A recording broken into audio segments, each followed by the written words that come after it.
Bienvenido, bienvenida al Alquímica Club, el club de los alquimistas para la nueva humanidad. Hoy empezamos el tercer capítulo del libro Relaciones humanas, un enfoque psicológico de la astrología, de Liz Green, titulado El aire, el agua, la tierra y el fuego, los tipos psicológicos. Uno ve lo que uno mismo mejor puede ver. Carl Gustav Jung. Mucho antes de que la psicología se dedicara al siempre divertido pasatiempo de dividir a los seres humanos en tipos, la filosofía del Renacimiento postuló 4 temperamentos básicos relacionados con la teoría de los humores en la sangre. Eran el melancólico, terreno, el flemático, acuoso, el sanguíneo, aéreo y el colérico, fogoso. George Herbert, en algún momento de ánimo ligero, escribió en 1640: el colérico bebe, el melancólico come, el flemático duerme. Lo que haga el sanguíneo lo deja librado a la imaginación, pero como es etéreo o aéreo, podemos suponer que probablemente filosofe. Actualmente, un hombre se quedaría horrorizado si su psicoterapeuta le anunciase con voz sonora: estoy prácticamente seguro de que su problema reside en el hecho de que tiene usted un temperamento colérico, y no cabe duda de que inmediatamente le exigiría la devolución de sus honorarios. Pero todavía nos seguimos encontrando con esos términos en el discurso cotidiano, aunque más no sea en forma de epítetos, y siguen conservando aún sus connotaciones originarias. Mal que le pese a la moda actual, según la cual cada uno va a la suya, la idea de una tipología se resiste a morir. Tal como lo ha demostrado Jung en Tipos psicológicos, el hecho aparentemente extraordinario de que la gente tienda, en efecto, a caer en ciertos agrupamientos por su temperamento, constituye desde hace tiempo una preocupación de la medicina, la filosofía y las artes. Antes de eso, había sido la preocupación de la astrología, que nos da lo que quizás sea la primera de nuestras descripciones tipológicas. Por eso, no es sorprendente, como no sea para ciertas escuelas de psicología que insisten en que somos exclusivamente hijos de la herencia y del medio, que los 4 tipos funcionales de Jung se ajusten como anillo al dedo a la antigua división astrológica de los 4 elementos. No se trata de que una u otra de ellas quede explicada por la otra o se derive de ella, sino más bien de una manera distinta de describir la observación empírica del mismo fenómeno. Este fenómeno es el simple hecho de que, aunque todas las personas tienen algo peculiar, también es verdad que tienden a formar amplias categorías basadas en una manera fundamental de ver, evaluar, aprender e interpretar la vida. Aparte de ser una forma entretenida de clasificar a parientes y amigos, entender algo de esta tipología básica es una manera excelente de aprender la más difícil de todas las lecciones, que no todo el mundo es como soy yo. Todo el mundo cree que la psicología es lo que uno mismo mejor conoce. Psicología es siempre su psicología, la que solo uno conoce. Al mismo tiempo, su psicología es la de todos los demás.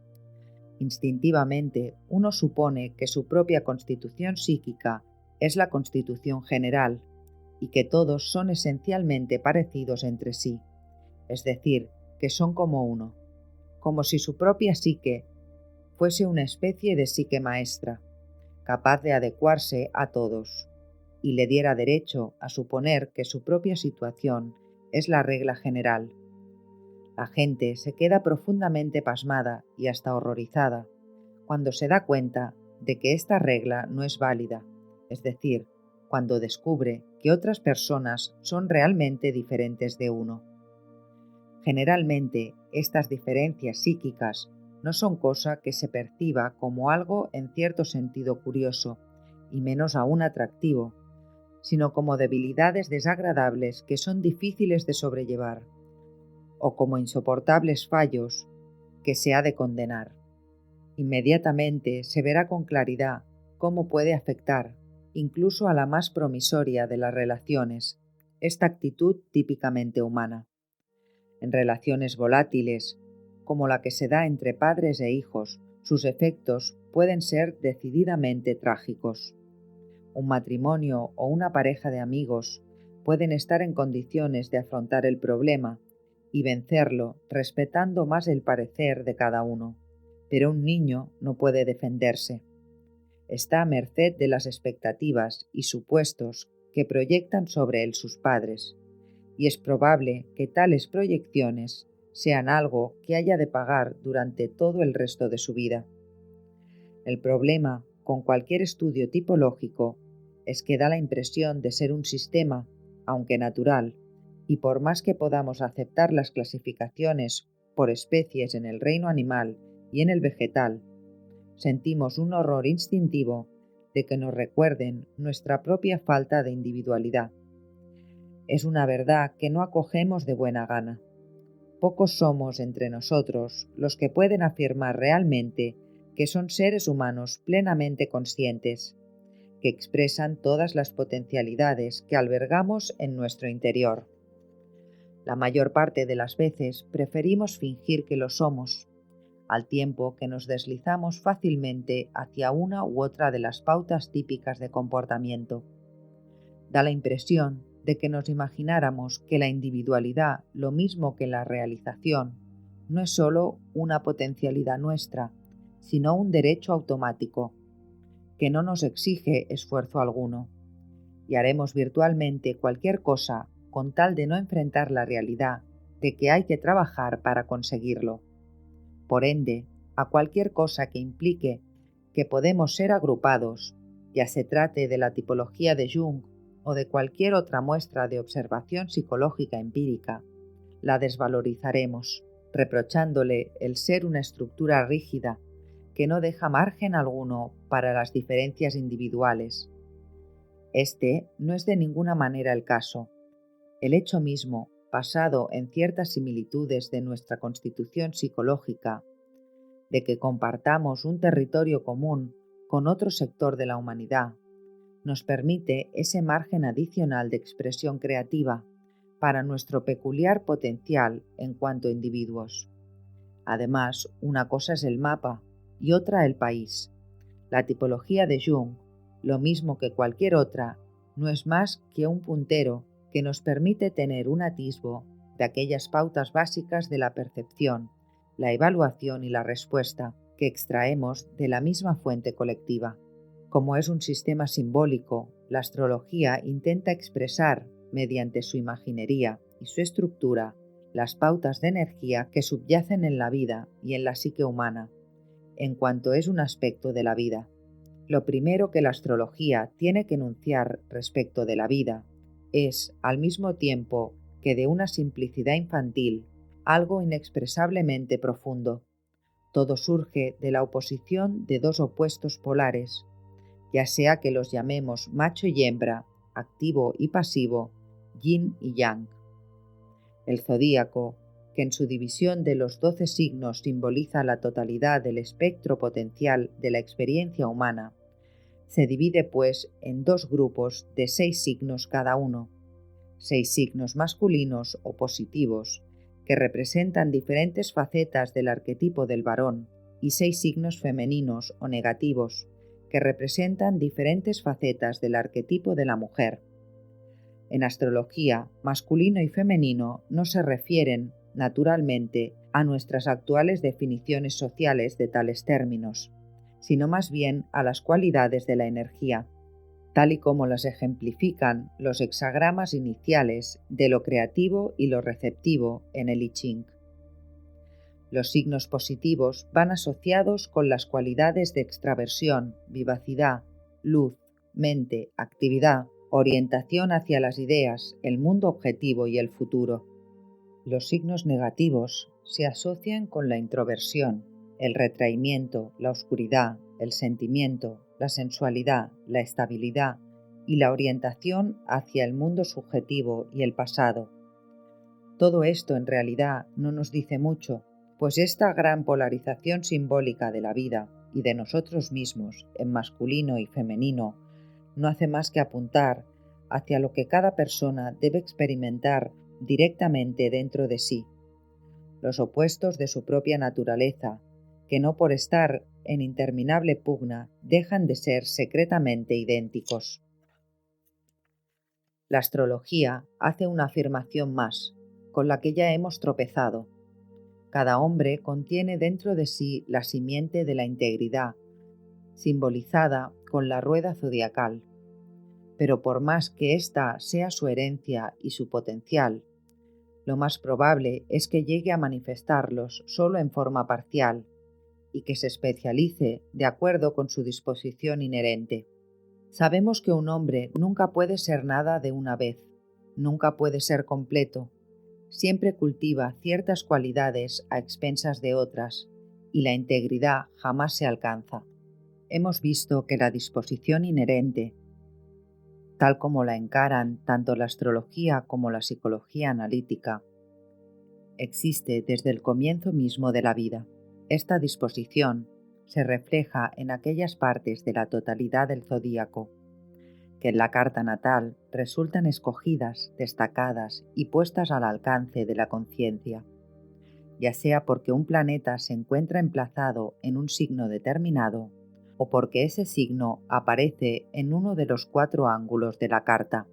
El interjuego de los 10 planetas y los 4 ángulos da un boceto general de cuáles son los campos de la experiencia y cuáles las facetas de la conciencia que más probabilidades de cultivar tiene un individuo. Si puede llegar más lejos o no es un punto discutible, puesto que la mayoría de las personas jamás se aproximan siquiera a expresar el potencial psíquico simbolizado por la carta, y mucho menos a sobrepasarlo. A estos enunciados, la astrología agrega otro. Lo masculino y lo femenino pueden subdividirse de modo que hay 2 grupos de signos masculinos y 2 grupos de signos femeninos. Esta estructura básica de 4 constituye la piedra angular de la astrología, en la cual se da reflejada por los 4 elementos: aire, agua, tierra y fuego. Que esta estructura es arquetípica e inherente a todos los seres humanos lo sabemos gracias al trabajo de la psicología profunda durante los últimos 50 años. Todos poseemos aquellas funciones de la conciencia a las que Jung llama pensamiento, sentimiento, sensación e intuición. Un objeto es percibido como algo que existe, sensación, se lo reconoce como esto y se lo distingue de aquello, pensamiento. Se lo evalúa como placentero o displacentero, etc., sentimiento. Y finalmente, la intuición nos dice de dónde vino y hacia dónde va. Sabemos también que no realizamos la totalidad de dicha estructura, sino que en cambio cultivamos primero una función y luego otra.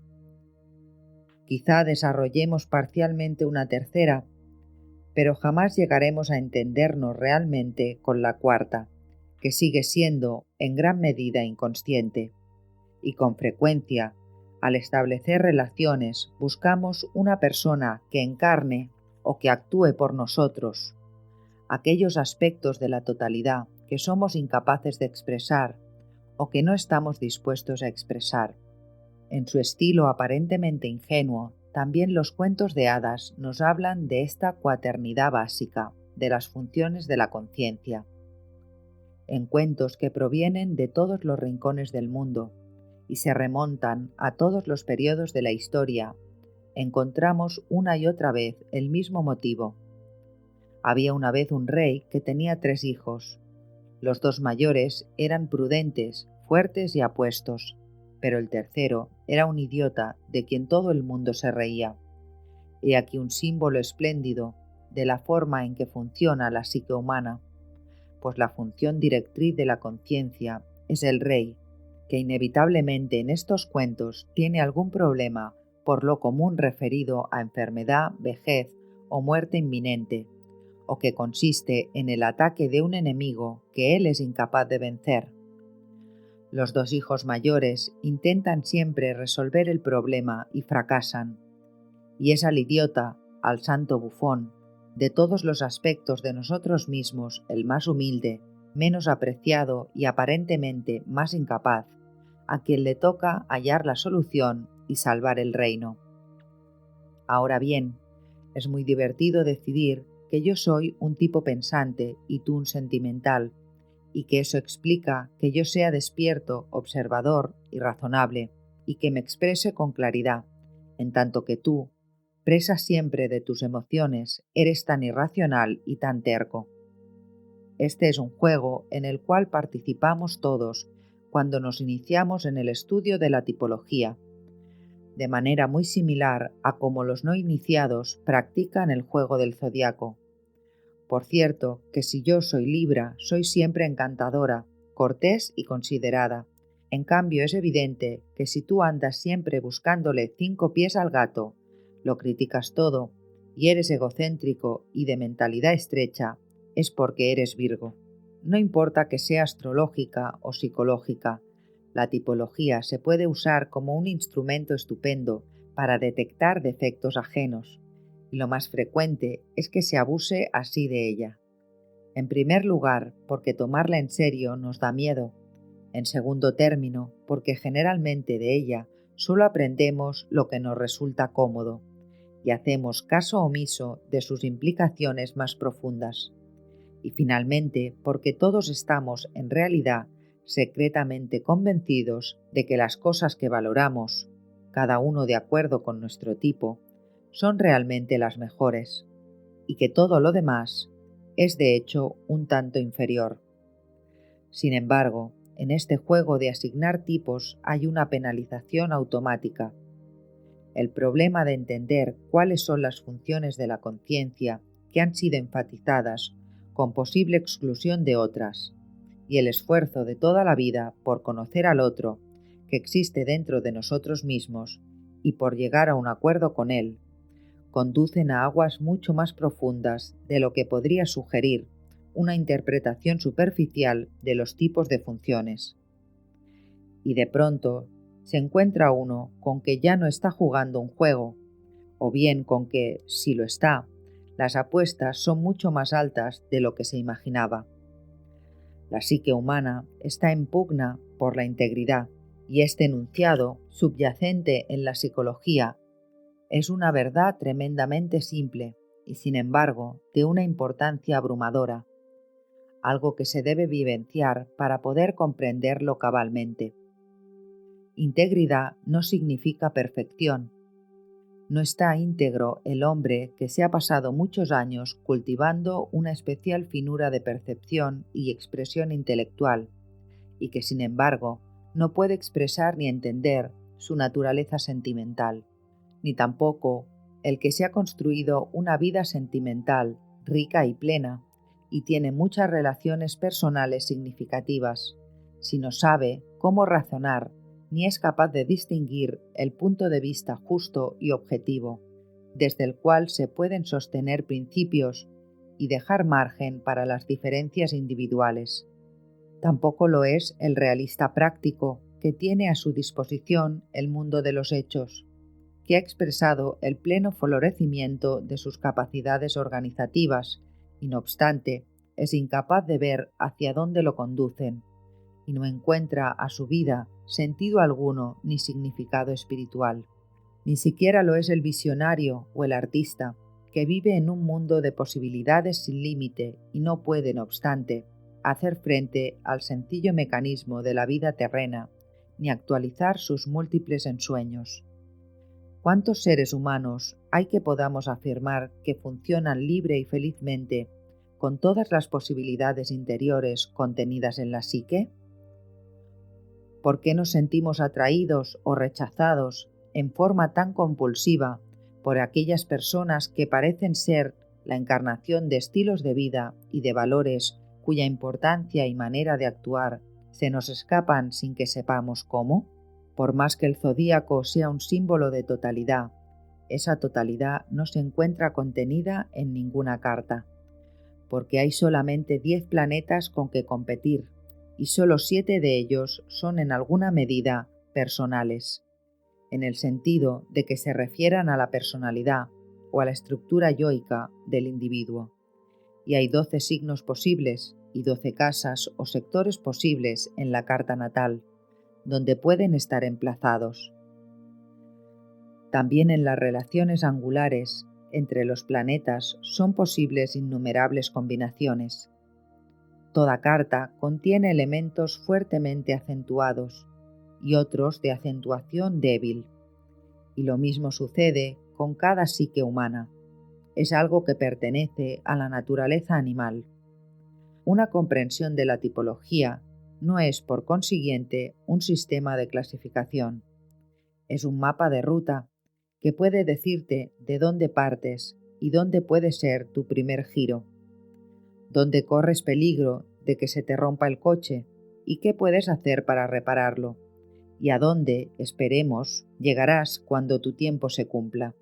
Inherente al placentero reconocimiento de aquellas funciones de la conciencia que son superiores, o sea, que están bien desarrolladas, son confiables y se encuentran sometidas al control de la voluntad del individuo, es el mucho menos placentero reconocimiento de que hay un problema con las funciones opuestas, las inferiores, que se muestran con frecuencia ingobernables, erráticas, impredecibles, excesivas, tendiendo a ser infantiles o primitivas, y teñidas de una peculiar cualidad autonómica que cuando afloran impensadamente hace que la gente tenga que decir cosas como «Oh, lo siento, no era mi intención» o «No entiendo qué es lo que me ha sucedido». La intención de tales disculpas es ocultar el hecho de que nosotros nos sentimos incluso más mortificados que los demás cuando el inconsciente se hace valer por su cuenta y nos impulsa a un comportamiento que no podemos explicar y que no deseamos. Las funciones opuestas se llaman así porque no pueden funcionar juntas. Sentir y pensar, por ejemplo, son dos modos totalmente distintos de evaluar o reconocer la experiencia. Uno de ellos, el sentimiento, es totalmente subjetivo y funciona sin atenerse a la lógica, basándose en la reacción personal, en tanto que el otro, el pensar, es totalmente objetivo y depende de la lógica, a expensas de la respuesta personal. Poseemos potencialmente ambas funciones, pero tenderemos a usar principalmente una de ellas y no la otra. Tampoco es posible usar ambas al mismo tiempo. Los valores propios de cada una de ellas son totalmente diferentes y no se mezclan. Es posible usar una de ellas para respaldar a la otra, pero no usarlas simultáneamente. Muchas personas basan sus valores totalmente sobre una sola de tales funciones y fingen que la otra no existe. La intuición y la sensación son de modo similar funciones opuestas porque representan dos modos de percepción totalmente distintos. A la intuición se le suele llamar percepción por la vía del inconsciente, y es una función que supone no considerar la realidad física de una experiencia o de un objeto, de modo que el significado, las conexiones, el pasado y las posibilidades futuras del mismo puedan ser captados en una única visión unificada. La sensación, por otra parte, es precisamente lo que da a entender la palabra. Significa percibir por mediación de los sentidos, y los sentidos registran solamente aquello que es tangible y posee forma. Por consiguiente, la sensación mira con gran detalle la superficie de las cosas, examinando precisamente lo que algo es por su forma, mientras que la intuición lo mira por detrás, a través, alrededor y alejándose de la superficie, de manera de poder discernir el propósito y las implicaciones. Si el sentimiento es el modo primario de evaluación de la experiencia, la función pensante tendrá una cualidad inferior, que generalmente se expresa como terquedad.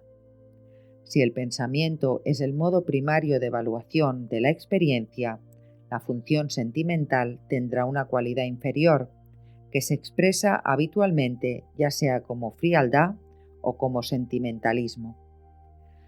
Si la intuición es el modo primario de evaluación de la experiencia, la función sensorial tendrá una cualidad inferior, expresada frecuentemente como descuido o falta de espíritu práctico.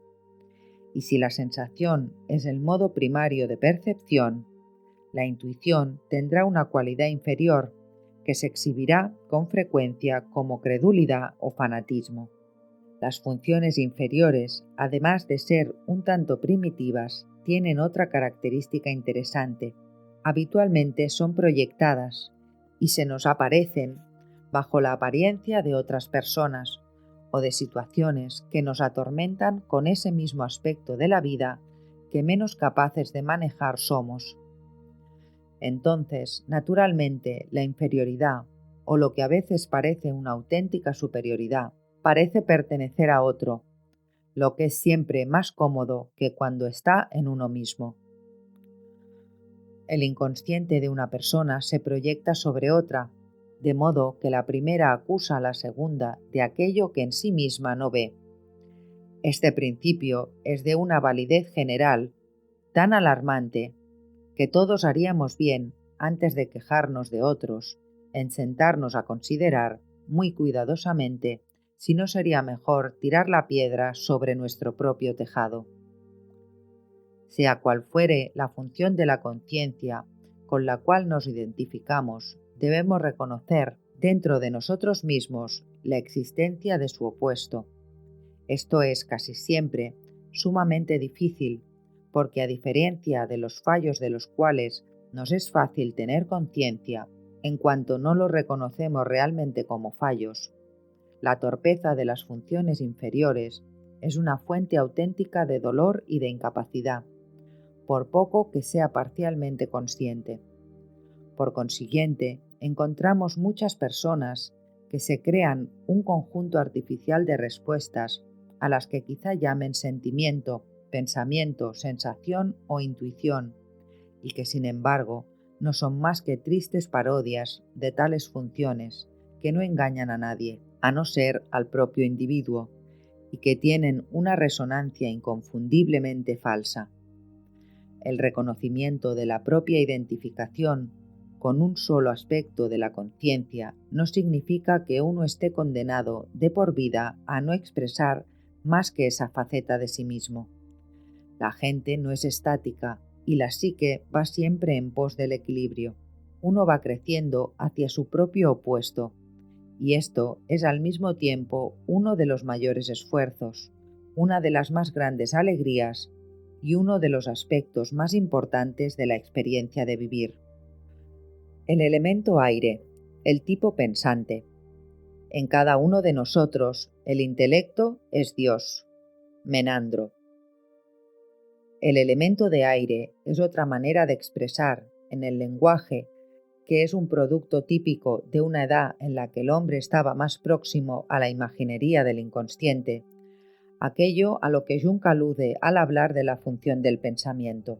Considerado astrológicamente, el aire es un elemento masculino y positivo, y a los signos de aire, Géminis, Libra y Acuario, se los describe generalmente en los textos de astrología como desapegados, comunicativos, interesados en el mundo de las ideas y partidarios de la racionalidad. Son, en una palabra, civilizados. El aire es el único elemento en la rueda zodiacal que no contiene ningún simbolismo animal. Géminis y Acuario están representados ambos por figuras humanas, los gemelos y el aguador, respectivamente, en tanto que Libra está representado por un objeto inanimado, la balanza. El aire es, de los 4 elementos, el más típicamente humano, el más alejado de la naturaleza instintiva, y es el reino humano el que ha cultivado, quizá en exceso, durante los últimos 200 años, como su gran herencia, la función del pensamiento. Los 3 signos de aire, aunque difieran en sus modos de expresión, comparten la necesidad de relacionar las experiencias vitales con un marco ideológico preconcebido. Se trata de un marco que puede provenir de la fuera y estar tomado de los libros, enseñanzas y conversaciones de otros, o bien ser de origen interno y haber sido configurado empeñosamente por obra de los propios y laboriosos procesos mentales. Pero la existencia de un marco tal tiene una importancia enorme, y en estos nativos hay tendencia a buscar en todas las experiencias la pauta subyacente de lógica que los lleva a ajustarse a esta estructura preconcebida.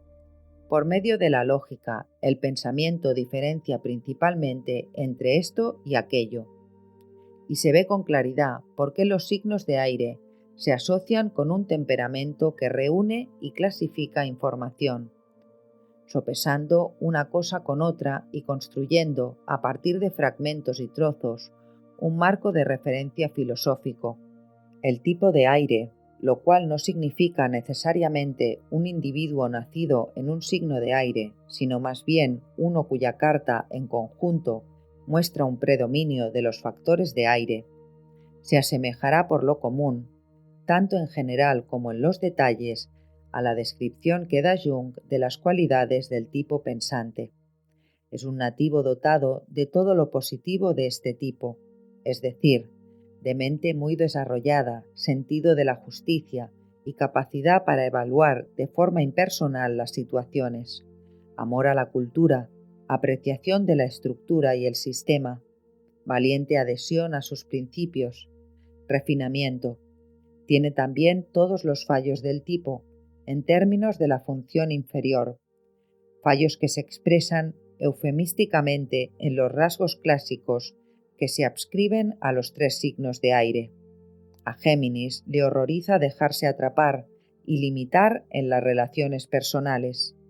Libra es notorio por su tendencia a la indecisión y a su renuencia a comprometerse.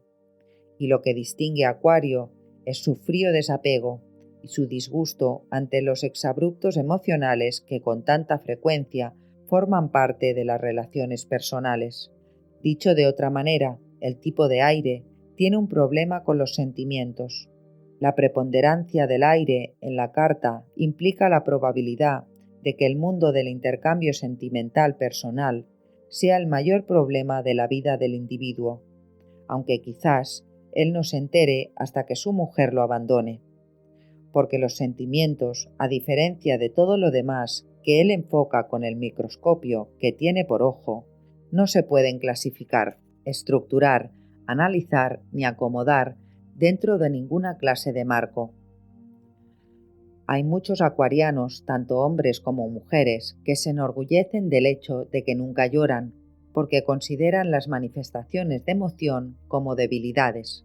Pues bien, no llorar es una virtud bastante cuestionable, teniendo en cuenta lo que inevitablemente se va acumulando en el inconsciente debido a tan injustificada subestimación de la función sentimental. Preguntad a un geminiano típico qué es lo que siente respecto a algo y empezará: bueno, pienso que... Y si le decís que lo que queréis que os diga es lo que siente, no lo que piensa, lo más frecuente será que no sepa qué es lo que siente y que necesite desaparecer durante una media hora para descubrirlo. Ahora bien, como Géminis es Géminis, lo más probable es que no vuelva, y además que lo hayáis perdido porque os mostréis demasiado posesivos y exigentes. También está el hábito característico de Libra de evitar lisa y llanamente todo lo que tenga que ver con las oscuras corrientes emocionales que son parte de las relaciones humanas, porque eso no está bien. Él o ella prefiere quedarse en la torre de marfil de sus ideales románticos, pensando precisamente cómo le gustaría que fuesen sus relaciones, y preguntándose por qué no le saldrán nunca las cosas de esa manera. Y no debemos olvidar que la respuesta clásica de Acuario, que después de 40 años de matrimonio, su mujer se queja de no haber recibido nunca un ramo de flores ni una manifestación abierta de afecto, es de asombro. Pero si cuando nos casamos te dije que te amaba, ¿no es suficiente? Cabe preguntarse si el problema no estará realmente en los demás, o si podría ser que el tipo de aire cuya tranquila objetividad y carácter sociable le han conferido la reputación de ser el más normal de todos, tuviera una manera bastante infantil de encarar el mundo de los sentimientos. No podría ser que tenga que mostrarse desapegado, controlado y razonable, porque en realidad siente terror ante lo que podría ser ir consumiéndose en aquellas profundidades. Algunas personas del tipo de aire tienen muy clara conciencia de la autonomía de su función sentimental y la tratan como si fuera una especie de sombría bestia que a veces se les escapa por descuido, pero que en los días buenos permanece detrás de sus barrotes, sin perturbar para nada el terso orden de la vida racional. Otras personas de aire son totalmente inconscientes de su sentimentalidad y confunden lo que ellos son incapaces de expresar auténticamente con diversos sustitutos superficiales, exhibiciones de sentimentalismo, bien publicitadas donaciones a instituciones de caridad, o una reacción artificialmente dulce ante los perros y los niños, que hace que se les humedezcan los ojos. Por supuesto que podría uno preguntarse por qué ha de ser necesario despertar a la bestia. Seguramente la vida sería mejor si la fiera fuese mansa y uno no tuviera que preocuparse por cosas tan engorrosas como las emociones. Si pensamos en el don de mantener un comportamiento constante y armonioso que manifiestan generalmente los tipos de aire, ¿a qué complicar las cosas? Perfecto para quien esté dispuesto a vivir en una cueva como el Yogi Milarepa, concentrando sus energías en derretir la nieve, pero no cuando se vive en un mundo donde hay otras personas. No se trata de que algo esté mal con la gente de aire, ni de que sean anormales. Son así, y para ellos está bien ser así, pero a menos que aprenda algo sobre el mundo del sentimiento y cultive una mínima capacidad de relacionarse con los demás en un nivel sentimental, la persona de aire sigue estando irremediablemente ciega para los valores del sentimiento y es capaz, sin intención alguna, de mucha crueldad. Un ejemplo no muy agradable de función sentimental reprimida y su posterior erupción se encuentra en la República de Weimar y el desarrollo del Tercer Reich, previo a la última guerra, un problema sobre el cual Jung ha escrito extensamente en La civilización en transición. En la década actual, la ciencia, edificada sobre los principios del pensamiento, corre perpetuamente el riesgo de ver que sus descubrimientos sean utilizados para la destrucción en masa, si no mantiene cierta conciencia de la realidad del sentimiento y del hecho de que el conocimiento por sí solo, sin la sabiduría del corazón, no solo es incompleto, sino directamente peligroso. Si uno puede excusar la inferioridad del sentimiento en su vida personal porque no hace daño a nadie, debería considerar las consecuencias sociales más amplias. Pero generalmente, incluso en el nivel personal, a alguien se le hace daño, y lo más frecuente es que sea al mismo tipo de aire. Uno de los aspectos más trágicos de todo esto en el nivel personal es que la personalidad de signo de aire, dado que rara vez está en contacto con sus propios sentimientos más profundos, tampoco suele percibir los de los demás. De ahí que le caiga como un cubo de agua fría el que alguien próximo a ella o a él comience a mostrarse insatisfecho con una relación o se marche rematando con un portazo una despedida en que le echa en cara su gélida insensibilidad.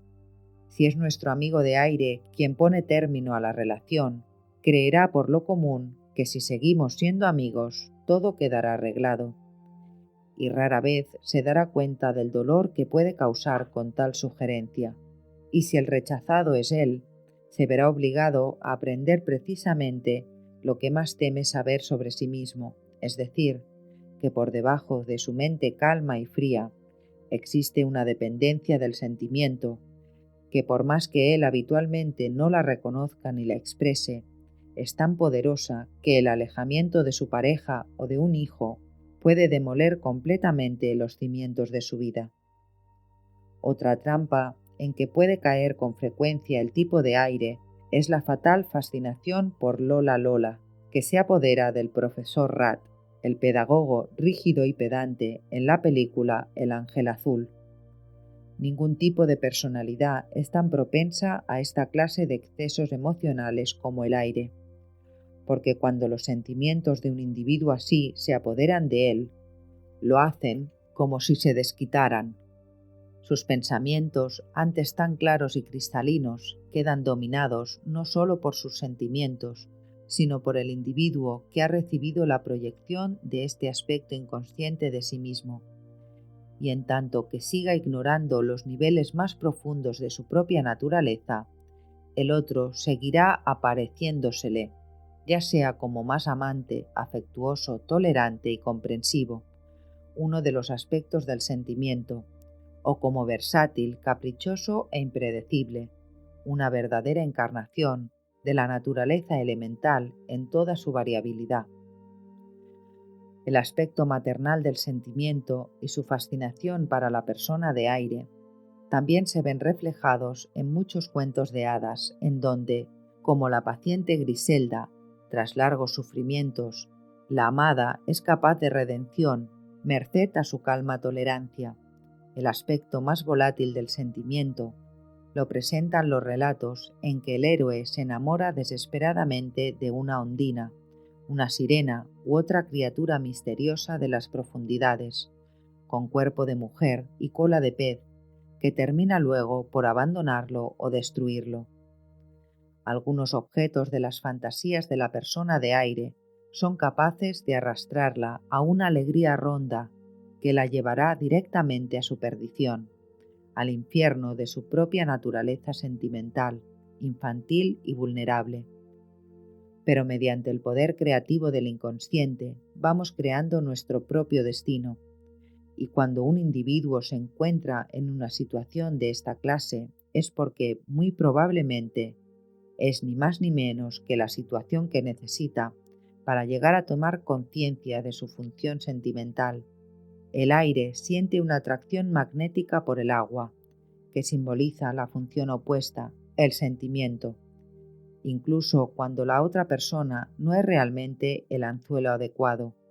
Es decir, si su carta natal no muestra una fuerte acentuación de los planetas en signos de agua, al ser el objeto de la proyección inconsciente con que él mismo la inviste, el nativo se le aparecerá de alguna manera como una personificación ideal del agua. El nativo de aire es notorio por ser muy mal juez de su pareja, porque, mientras Eros no lo escoge a él lo escoge todo de acuerdo con la razón. Después, en cuanto está bajo el dominio del inconsciente, ya no le queda ningún poder de opción. Su insistencia en la lógica y la coherencia en todas las cosas le provoca inevitablemente un estrés inconsciente tal que él mismo se condena a una erupción de la función inferior cuando la presión es demasiado intensa para ser soportable. Incluso en relaciones menos románticas que la de héroe y sirena, cuando se dan entre el tipo pensante y el sentimental, podemos ser testigos de diálogos tan tradicionales como el siguiente. ¿Por qué estás de tan mal humor, cariño? Me has tratado con frialdad durante toda la tarde. ¿Qué dices? ¿Qué mal humor? Si estoy perfectamente. Pero claro que estás de mal humor. Lo sé porque lo percibo. Dime qué te pasa. Te digo que estoy perfectamente. ¿Por qué tienes que estar siempre exigiéndome que te preste atención? Pero si no te estoy exigiendo nada, es solo que me demuestras un enfado. Si te demuestro enfado, es porque tú me haces enfadar, siempre con tus exigencias e invadiendo mi intimidad. Aquellos lectores que se reconozcan en esta parodia se preguntarán quizá qué se puede hacer al respecto. Es como si uno se encontrase con alguien que verdaderamente lo entiende y que después resulta ser un extraño. El hombre o la mujer de aire se encontrará siempre con el reto más estimulante y con la mayor potencialidad de crecimiento en aquellas situaciones en donde el sentimiento de otra persona o el suyo propio le bloquea el camino, presentándole un obstáculo que con su intelecto es simplemente incapaz de sondear. Sus relaciones más ricas y enriquecedoras serán las que tenga con los tipos sentimentales, que son al mismo tiempo su mayor fascinación y el reflejo de su propio ser interior. No conozco otra respuesta para la siempre reiterada pregunta: ¿qué puedo hacer?, que no sea: conviértete en lo que siempre has sido, es decir, en la totalidad que hemos perdido en medio de nuestra existencia consciente y civilizada, la totalidad de lo que siempre hemos sido sin habernos dado cuenta de ello. Y hasta aquí la primera parte del capítulo 3 del libro Relaciones Personales, un enfoque psicológico de la astrología, de Liz Green. Muchas gracias por compartir tu tiempo conmigo. Si te ha gustado este capítulo, te animo a darle un me gusta al vídeo, a comentarlo, compartirlo y suscribirte a mi canal si todavía no lo has hecho. De esta forma me ayudas a que mi contenido llegue a más personas. De nuevo, muchas gracias por compartir tu tiempo conmigo. Deseo de corazón que esta información te sea útil y nos vemos en el próximo capítulo.